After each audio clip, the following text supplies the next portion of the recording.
warahmatullahi wabarakatuh. Halo semuanya, perkenalkan nama saya Nur Azizah dari jurusan S1 Keperawatan Fakultas Kedokteran Universitas Sultan Ageng Tirtayasa. Nah, pada video kali ini saya akan membahas tentang zat gizi mikro dan angka kecukupan gizi. Selamat menonton.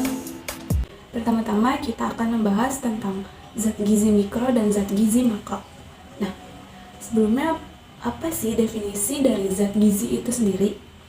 Definisi dari zat gizi itu merupakan zat kimia yang dapat digunakan oleh organisme untuk mempertahankan kelangsungan metabolisme di tubuhnya. Nah, definisi yang luas ini mencakup senyawa yang digunakan langsung untuk produksi energi yang membantu dalam metabolisme yang digunakan untuk membangun struktur tubuh atau untuk membantu dalam sel tertentu. Ya, berdasarkan fungsinya, zat gizi ini digolongkan menjadi beberapa bagian yang disebut dengan trigona makanan. Di antaranya ada sumber zat tenaga yang terdiri dari padi-padian, umbi-umbian, dan gandum. Lalu sumber zat pengatur yaitu sayuran dan buah-buahan. Berdasarkan fungsinya, zat gizi ini digolongkan menjadi trigona makanan. Di antaranya ada 3 golongan. Yang pertama adalah sebagai sumber zat tenaga yang terdiri dari padi-padian, umbi-umbian, serta tepung. Yang kedua, zat gizi itu sebagai sumber zat pengatur yang terdiri dari sayuran dan buah-buahan. Nah, zat pengatur ini mengandung berbagai vitamin dan mineral yang berperan untuk melancarkan bekerjanya fungsi organ tubuh.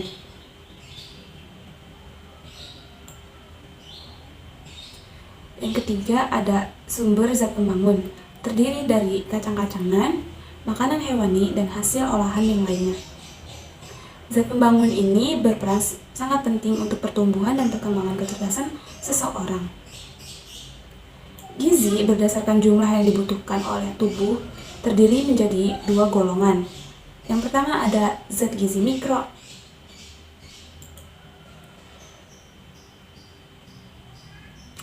Gizi berdasarkan jumlah yang dibutuhkannya dibagi menjadi 2 golongan. Nah, ini merupakan pokok pembahasan dari video kali ini. Yang pertama itu ada zat gizi makro. Apa sih zat gizi makro itu? Zat gizi makro adalah makanan utama yang membina tubuh dan memberikan energi. Zat gizi makro ini dibutuhkan dalam jumlah banyak dengan satuan gram. Nah, zat gizi makro ini terdiri atas karbohidrat, lemak, dan protein.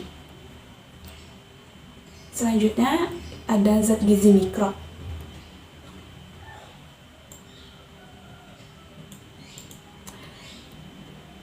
Tadi kita sudah membahas tentang zat gizi makro. Nah, sekarang zat gizi mikro nih. Apa sih zat gizi mikro itu? Zat gizi mikro itu merupakan komponen yang diperlukan agar zat gizi makro dapat berfungsi dengan baik. Zat gizi mikro ini dibutuhkan dalam jumlah kecil atau sedikit, tetapi ada di dalam makanan. Zat gizi mikro ini terdiri atas mineral dan vitamin. Zat gizi mikro menggunakan satuan miligram untuk sebagian besar mineral dan vitamin.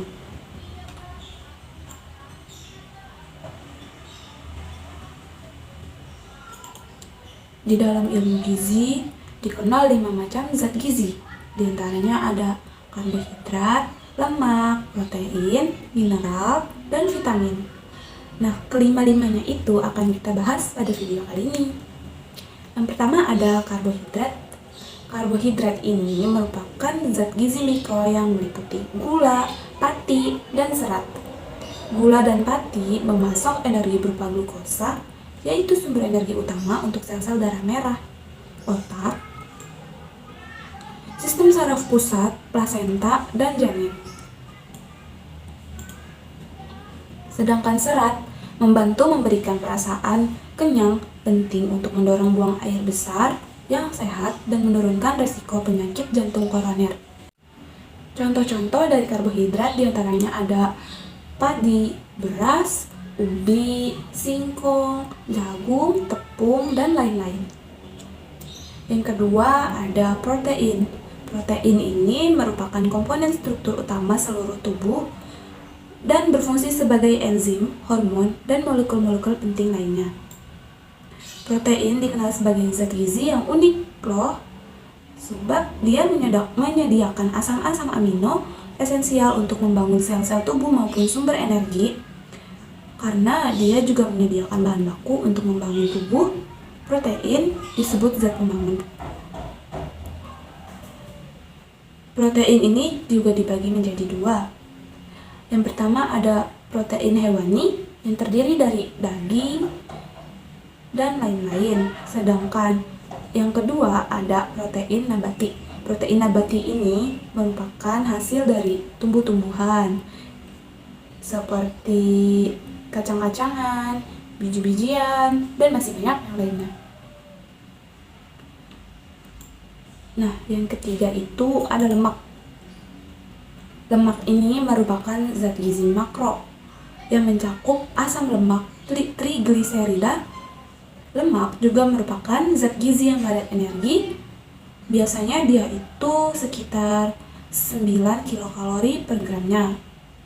Sehingga lemak ini penting untuk menjaga keseimbangan energi dan berat badan. Tapi kalau berlebihan juga tidak bagus ya. Lemak ini menyediakan medium untuk penyerapan vitamin-vitamin larut oleh lemak. Vitamin itu berupa vitamin A, vitamin D, vitamin E, dan vitamin K. Lalu yang keempat ada vitamin. Lalu yang keempat ada vitamin.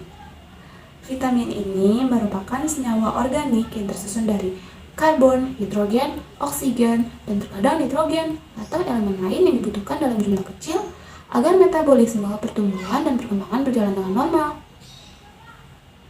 Nah, vitamin ini dapat dipilah menjadi dua kelompok, yaitu kelompok yang larut ke dalam air dan kelompok yang larut di dalam lemak.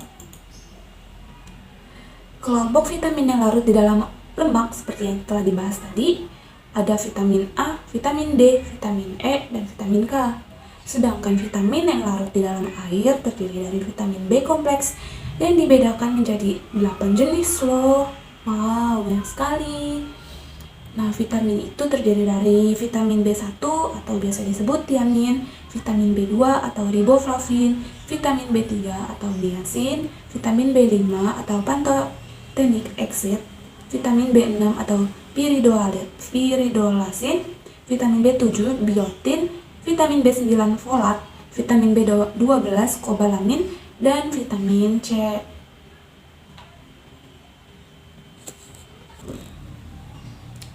Yang terakhir ada mineral. Mineral ini merupakan komponen anorganik yang terdapat di dalam tubuh manusia. Yang kelima ada mineral. Mineral merupakan komponen anorganik yang terdapat di dalam tubuh manusia. Sumber paling baik dari mineral merupakan sumber yang berasal dari makanan hewani, kecuali magnesium yang lebih banyak terdapat di dalam tumbuh-tumbuhan atau makanan nabati. Menurut jenisnya, mineral dibedakan menjadi dua. Ada mineral organik, yaitu mineral yang dibutuhkan serta berguna bagi tubuh kita yang dapat kita peroleh melalui makanan yang kita konsumsi setiap harinya, seperti nasi. Lalu yang kedua ada mineral anorganik, yaitu mineral yang tidak dibutuhkan serta tidak berguna bagi tubuh kita. Contohnya itu timbal hitam.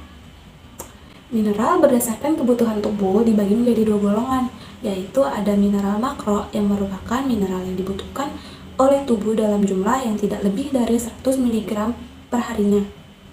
Yang kedua ada mineral mikro, merupakan mineral yang secara keutuhannya kurang dari 100 mg per hari. Selanjutnya kita akan membahas tentang angka kecukupan gizi yang dianjurkan. Menurut Badan Pangan dan Gizi Dewan Riset Nasional Amerika Serikat, sejak tahun 1941, mereka telah menyusun angka kecukupan gizi yang dianjurkan atau disebut dengan Recommended Dietary Allowance atau RDI. RDI ini bertujuan sebagai standar untuk mencapai gizi yang baik bagi para penduduk. Jika di Indonesia itu disebut dengan AKG atau angka kecukupan gizi. Angka kecukupan gizi menurut ilmu pengetahuan mutakhir dinilai cukup memenuhi kebutuhan gizi untuk pemeliharaan hampir semua penduduk yang sehat. Angka kecukupan gizi ini juga bertujuan sebagai tingkat konsumsi energi dan zat-zat esensial. Angka kecukupan gizi merupakan banyaknya zat-zat gizi minimal yang dibutuhkan seseorang untuk mempertahankan status gizi yang adekuat. Angka kecukupan gizi untuk berbagai kelompok seperti umur, gender, dan valid lainnya itu berbeda-beda, seperti ibu hamil dan ibu menyusui atau anak-anak itu berbeda.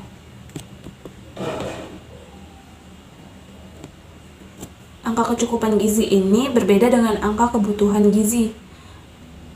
Angka kebutuhan gizi merupakan banyaknya zat-zat gizi yang secara valid dibutuhkan seseorang untuk mencapai dan mempertahankan status gizi cukup. Gizi untuk gender, umur, valid lain seperti ibu hamil dan ibu menyusui itu berbeda-beda. Angka kecukupan gizi ini biasanya digunakan untuk perencanaan suplai pangan penduduk dan kelompok penduduk, penilaian konsumsi pangan perorangan atau kelompok penduduk, perencanaan pemberian makanan di institusi seperti rumah sakit, dan lain-lain, penetapan standar bantuan pangan, penilaian kecukupan pangan, perencanaan pendidikan, pengembangan produk pangan, penetapan label gizi sebagai produk pangan, dan lain-lain. Zat-zat gizi yang termasuk di dalam angka kecukupan gizi yang untuk dipenuhi oleh manusia terdiri dari energi, protein, vitamin A, vitamin D, tiamin, riboflavin, niacin, folat, vitamin C, kalsium, besi, yodium, seng, dan selenium. Angka kecukupan gizi pada umur 10 tahun ke atas dibedakan menurut gender, pria atau wanita. Tingkat aktivitas yang digunakan bagi perhitungan angka kecukupan gizi untuk energi adalah aktivitas ringan, ukuran berat dan tinggi badan berdasarkan data hasil penelitian mutakhir pada saat populasi di negara masing-masing. Seperti apa ya perkembangan angka kecukupan gizi di Indonesia itu? Nah, angka kecukupan gizi di Indonesia itu pada tahun 2014 disusun berdasarkan hasil 6 kali lokakarya regional Asia Tenggara yang diselenggarakan oleh International Life Science Institute dan FAO dalam rangka mengharmonisasikan angka kecukupan gizi bagi Asia Tenggara. Dalam lokakarya tersebut disepakati definisi dari kegunaan cakupan gizi dan lain-lain. Sekian video tentang materi zat gizi mikro makro dan angka kecukupan gizi yang dianjurkan. Kurang lebihnya mohon maaf.